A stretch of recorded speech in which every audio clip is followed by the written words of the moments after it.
This is Daniel Kravitz, Chosen One. Daniel was tapped to stop the ultimate evil and save the world. You're welcome. I did save the world and I died for my trouble. But now I've come back to stop the love of my life, Abby Reynolds. Daniel's girlfriend, when he was alive, Abby Reynolds, runs the ULP, the organization tasked with mentoring the Chosen One and keeping the peace with non-humans. I have killed practically every monster, but I must destroy Callie, the ultimate evil. Abby was aided by a Garu named Grezit the Green, her best friend whom she kicked out of the group for not committing violence she ordered. Why have you abandoned me, bestie Abby Reynolds? You abandoned me, Grezit. Most battle-capable non-humans were wiped out in a fight with Daniel Kravitz, or afterwards by Abby. But Daniel's former mentor, Alexis Augustus Armentrout, strives to protect the ones left. Abby has imprisoned me. Daniel's other former mentor, Rufus Reginald Rochester, also quit the ULP and now has demon magic. I cannot believe my sister Rosalyn lives once more. But first, I must force Abby to make peace. Stephanie Garcia aids Rufus and Daniel, determined to stop Abby for good. Stopping Abby would be a great good. And Rufus's sister, who betrayed Daniel in the after, now searches for a new Chosen One so she can steal the ultimate evil's power. Better me than the bloody ULP. How will this end? We'll find out in Daniel Kravitz, Chosen One.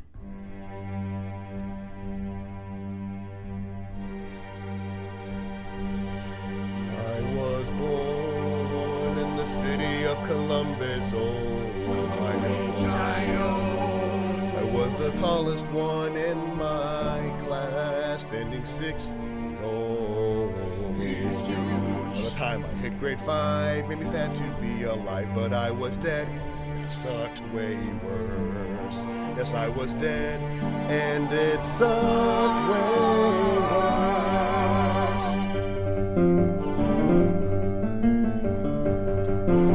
I died when I was far too young. Misery and grief were the friends that run. But now I'm back to life. I must end murder and strife. Abby Reynolds has certainly gone wrong. More than ever, we need the Chosen One. 'Cause the battle is far from done. We shall save the world at last. I will help with bash and smash. My mace, Mr. Smashy. Ha ha! Demon magic made me incredibly strong. Who is the real ULP? No question, it is me. Monsters and creeps with scaly, ugly feet will be dead like that bad collie. Now I hate my life even more each day. Sad tears.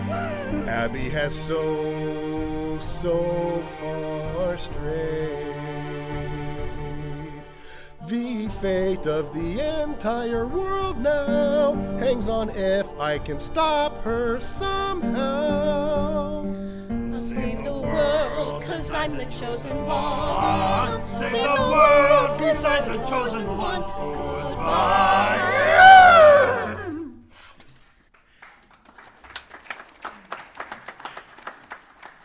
Previously on Daniel Kravitz' Chosen One, Abby opened a portal to the ultimate evil to destroy it once and for all. Daniel, knowing that the being wasn't evil, tried to stop her, but Abby didn't believe Daniel had really returned to life. As the group tried to stop Abby, she threw Alexis hard against the cave wall. Tonight's episode, an unstoppable force. We begin in a picturesque wood on a crisp, sunny morning. Dad, hurry up! You're too spry for your old man, Soph. I'm afraid you're leaving me in the dust. Yeah, right, old man. You just want to turn back and go home before I have the chance to win. Now, come on. I think I found one. Chuckling to himself, Alexis catches up to a bend in the dirt path where Sophie waits impatiently. She gestures triumphantly toward a narrow, overgrown trail. See? No markers, no prints. No one has ever walked through this way in years. Maybe ever. Oh, that's a bold assertion. But if you think I'm going to concede that easily, you're quite mistaken. Now then, let me see. Alexis pushes aside some dense patches of brush at the head of the trail, his eyes meticulously scanning the area until they find what he knew they would. Ah, Yes, there, a yellow ribbon from your naming day dress, left here when we found and took this path over 6 years ago on your 5th birthday. Dang, and with only one working eye, too. Ouch, you wound me, Soph. Stop it. You joke about it all the time. I can. It's my eye that's missing. So, neither of us won today? Seems our mission is incomplete. For now. We can try again tomorrow, but I think we should head back. Your mum will be miffed if your breakfast gets cold. Fine. Alexis puts his arm around his daughter's shoulders, and the pair turn back in the direction from which they'd come. They slowly make their way, the rays of golden sunlight cutting through the canopy of leaves above them.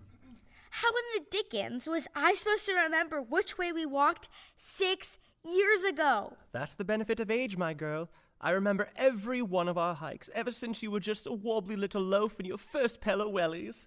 Dad, I was not a loaf. Oh, of course you were, my little Soph loaf. And we went from dropping breadcrumbs to find our way home to leaving anything you had.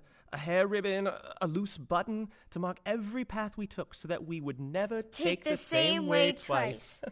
My favorite marker was the leg from my doll that we planted with the foot sticking straight up. Mine was the toad you thought would stay right where you told him to. If I'd known he'd bugger off, I'd have talked you into letting me bring him home. You've always been too persuasive for comfort. That's what Mom says. She says, that's your father's side, and no mistake. Does she? What's wrong? Oh, nothing, love. A slight headache from this sunlight, a small price from one morning with my girl. Are you sure it isn't? I am fully recovered from what Abby Reynolds did to me. You and your mother nursed me back to health quite nicely. Maybe tomorrow Mom will want to come with us. Maybe. She's really glad that you're back home with us, Dad, after everything. I know she is. Thank you, Soph. You know that I would never stay away from her, from both of you, for even a day, a moment, if I didn't believe that... Dad, I know why you were away. You don't have to explain it to me. You're sure you understand? It's some heavy stuff for even a smart little girl like you to work out. I know that sometimes people hate what they don't understand, and that hate can turn ugly. And I know you were trying not to let that ugliness hurt us. That's exactly right, love. I'm proud of you, Dad. Mom is proud of you, too. Oh, I don't know if... So if your mom was not very chuffed with some of the... You saved the world. She is proud of you. She says so all the time. She does. Well, she's not right out with it. But during the worst of it, when supplies were low and spirits were down, she'd reassure everyone in the entire village that her husband would not rest until he knew that we were safe. She'd never let anyone forget that. You're a very strong mother, my girl. She's proud of you, Dad. It's just hard for her to talk about it now. She was so worried about you. And you were not worried about me? Nah, I knew you'd kick ass. The little girl walks ahead as Alexis falls back. He watches Sophie and for an instant sees her more clearly than he ever has. A perfect blend of himself and Amara before a beam of sunlight hits his eye, breaking his peaceful image. I won't tell Mom that you can hardly keep up with me anymore. Oh, and I won't tell her that you said ass. Don't think you let that one slip by me. Deal. That's no doubt your Uncle Connacht's influence. I'll have a word with him when we get... Dad, look! Sophie suddenly runs ahead quickly, excitement filling her voice. Alexis squints in the direction of her footsteps, but can make out only a flash of her purple jacket and auburn hair through the bright sunlight dancing between the branches of the woods. He tries to catch up. Soph, what is it? Oh, this glare. Sophie! Look, Dad, I found it! Sophie, what do you... Wait! Alexis reaches a small glade, one that is unfamiliar and hauntingly beautiful. The branches are inexplicably bare above it, the open sky allowing the sun to pour into the serene space. Look, Dad, over here. This path, it's new. We've never been here before. What? Alexis steadies himself, lightheaded, and tries to bring his daughter into focus. Sophie is a silhouette outlined in the brightness of lights next to a dark shadow of emptiness. A low ring begins to call in Alexis's ear. Sophie! It's new, Dad. It's a brand new way home.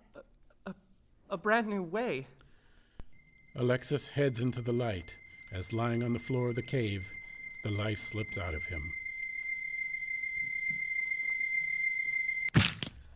Alexis, no! This stun wave should not be used in such a way. Stephanie runs to Alexis. Alfredo, get Charlie out of here! Yes, Grezit. Grezit, you have to... Don't touch him, or you'll die, Alfredo. Pass, Jeleen. Alexis is dead. No. Abby! Misty, how's the portal coming? I'm no Alfredo. This is going to take a while. Hurry it up. I'll do my best. Daniel, surely you see now we cannot reach her. Abby, please, listen! I will listen to your cold dead. Daniel, Grezit, Stephanie, and Rufus appear outside the cave. What happened? Why are we outside? We needed a moment to regroup. Regroup! Abby is opening a portal to the ultimate evil, whom Daniel says we cannot allow her to kill. Misty was not close to completing the spell. We have a few minutes. If you could just transport us, why not them too, and stop it? I have no way of knowing what would have happened if my demon magic interacts with Misty's powers mid-spell. It could be disastrous. Oh, I do not care if Misty kills the ultimate evil, but I must know if Charlie Barley Bumpkins is safe! He is safe, Grezit. I have returned him to his home. Are you back to help us, Alfredo? Yes, Rufus. If Daniel says the ultimate evil is not evil, I believe him. I stayed by Abby solely for the goal of destroying it and to do my best to look out for you all. Clearly, I failed. I'm glad to have you with us. I'm going back alone. I will go with you. As will I, Daniel Kravitz! No, no. Thank you. Thank you all, but this is something I have to do myself. Daniel, if she won't listen... I know. Rufus, I know. I will do whatever it takes. Okay, but I still think I can reach her. She just killed Alexis! I was there! Stephanie, I was there! We must hurry. It must be complete. Someone is coming! Lots of someones! It's her army. Halt! You will not escape. Rufus, Way ahead of you, Daniel. But even with my magic, there are so many. Jeleen Santiago is mine! Ah! Grezit rushes at the general. She waits, coiled, then slugs him with her Chosen One powers, knocking the Garu back 50 feet. Grezit is momentarily stunned, shaking his head. He rushes her again. Soon the two are locked in hand-to-claw combat to the death, her wounds closing with a quick heal as fast as Grezit makes them. You will pay for kidnapping my beloved Charlie, Jeleen Santiago! You're dead, Grezit. I will take the left flank. I will cover you, Stephanie. Then I will take everything else. can you part the Red Sea, Rufus? Yes, go, Daniel. Right through the middle. As Stephanie fights the soldiers one at a time, her superior strength and cunning, every bit a match for a single soldier with Chosen One powers. Alfredo keeps the others off of her, tossing them back repeatedly. And Rufus, with his massive demon magic, throws a dozen at a time, tossing them far away as gently as he can, loath to kill any.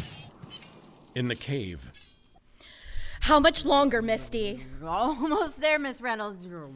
Abby! I don't know what you are, but I am sick of this blasphemous joke. It's no joke!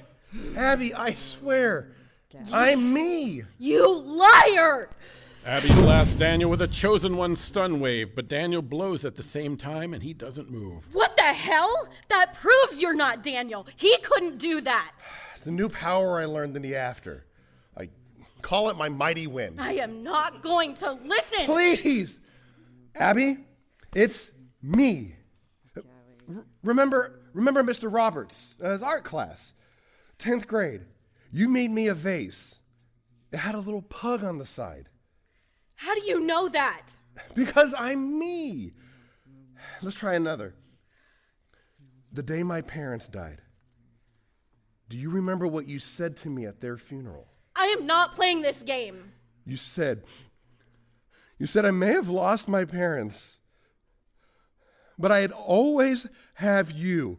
You died. I know, and I'm sorry. Daniel would never leave me. Poodle, you have to believe me. It wasn't my choice.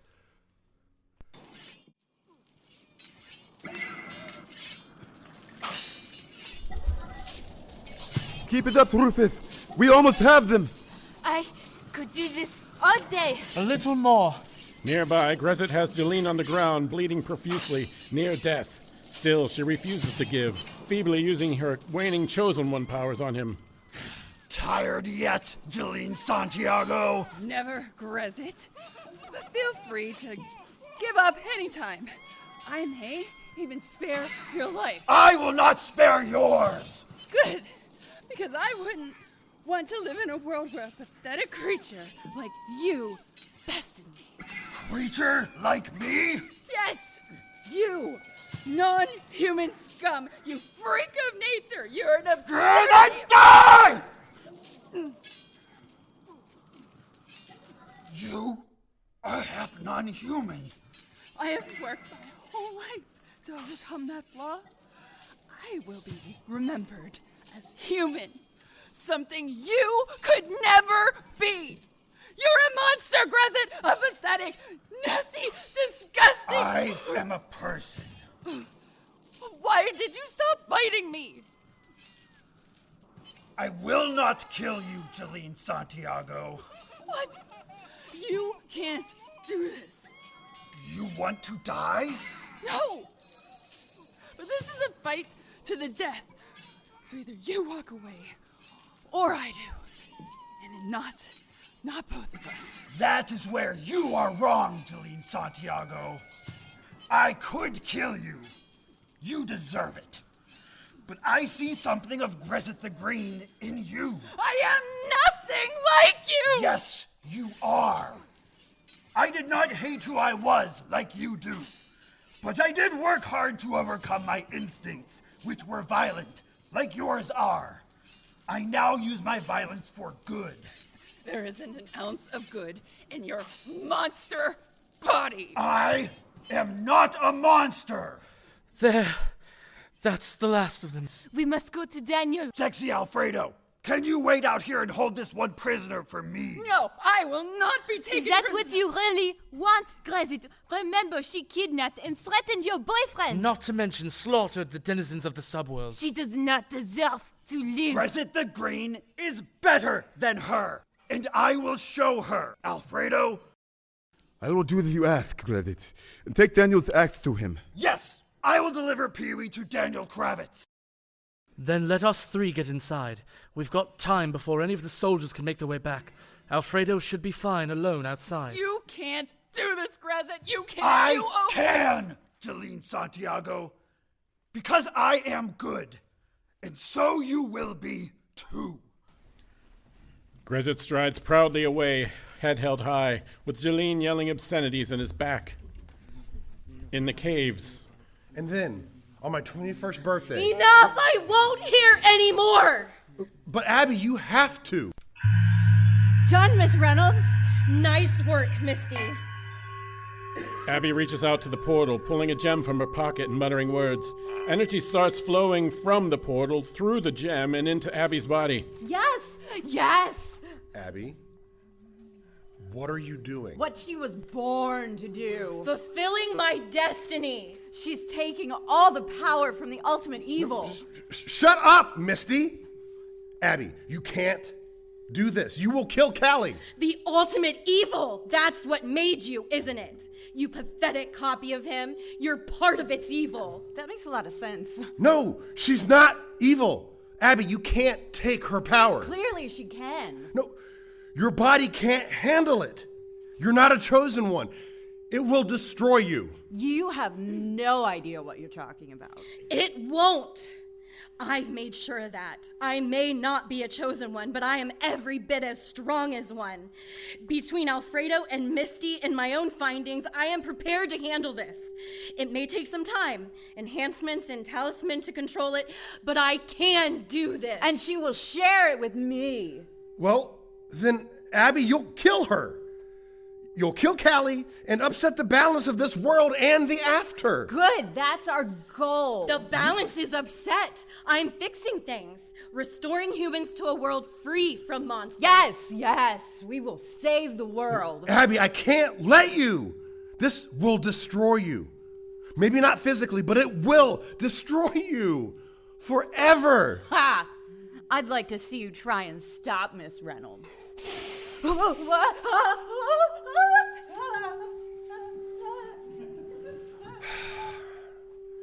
It's just you and me now, Abby.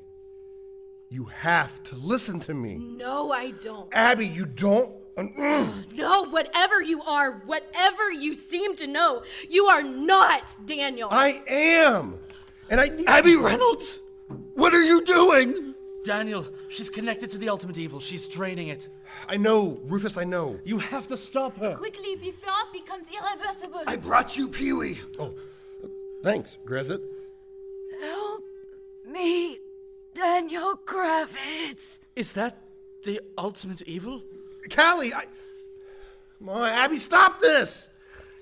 Stop this, you're hurting her! Please help! Abby! Daniel strides forward, axe held down at his side, and tries to grab Abby. But as soon as his skin gets near hers, he is blasted back across the cavern. Laissez tomber! Stephanie, stop! Stephanie runs at Abby. She is also blasted back and falls a lot more heavily than the chosen one. She slumps to the ground, unmoving. Rufus, can you... I will try, Daniel. Rufus focuses his own incredible demon magic on Abby. Reaching out to her, he manages to counteract the force field that surrounds her, though she maintains her connection to the after. Daniel, if she takes it all... What? What happens if Abby Reynolds takes all the power? Then I will rid the world of every non-human everywhere. I will destroy anything that threatens mankind and rebuild it. With me as the leader, the whole planet will submit to me, and I will be its ruler and protector. Abby, you can't do this. This isn't you. Please, hurry. Almost too late. Abby, please. I can't hurt you. Daniel, do it. I cannot keep the path to open much longer. Daniel braces himself, tears in his eyes, feeling the full weight of having to kill the woman he loves. He raises his axe and takes a step.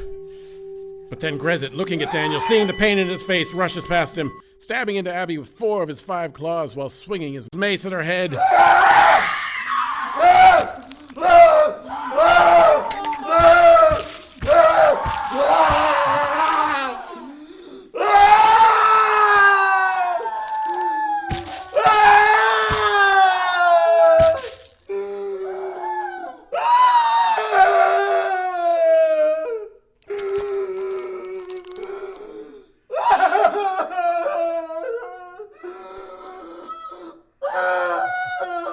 The Garu tears Abby Reynolds apart, ripping flesh and battering her into a pulpy pile of gore.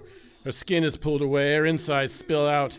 He cries with deep pain as he does so, pouring his emotion into the act, painful for him to perform. The result is a gruesome, bloody mess, a physical manifestation of how it feels. When it's over, Grezit stands, heaving with sobs over Abby's ruined body.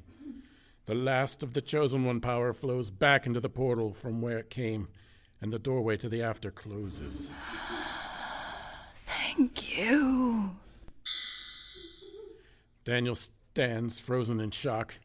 Grezit does not meet his eyes as the Garu leaves the caves, not looking back.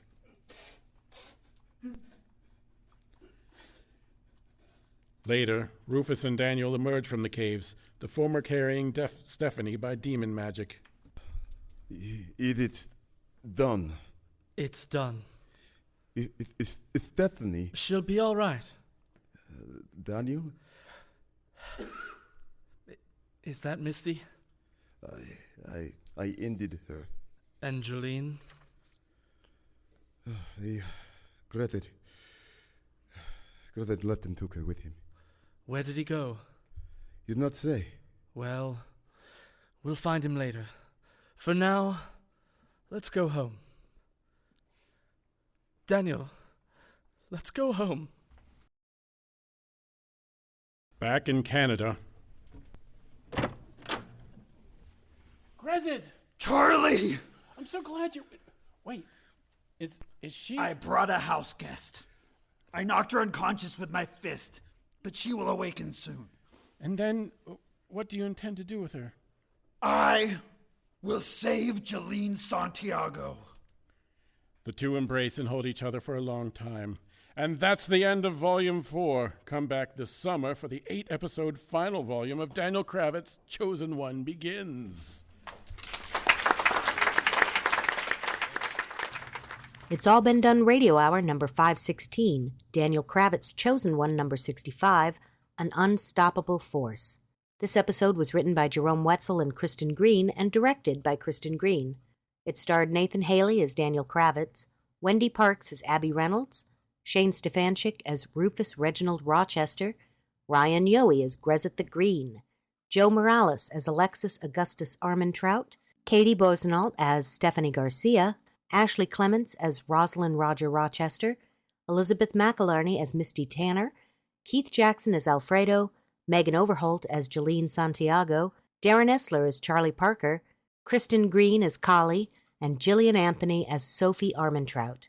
This episode was narrated by Darren Esler. Our Foley artist was Megan Overholt. Our technical director is Shane Stefanchik. Our music director is Kristin Green. Theme songs are composed by Nathan Haley with lyrics by Jerome Wetzel. This podcast was edited by Truly Awesome Productions.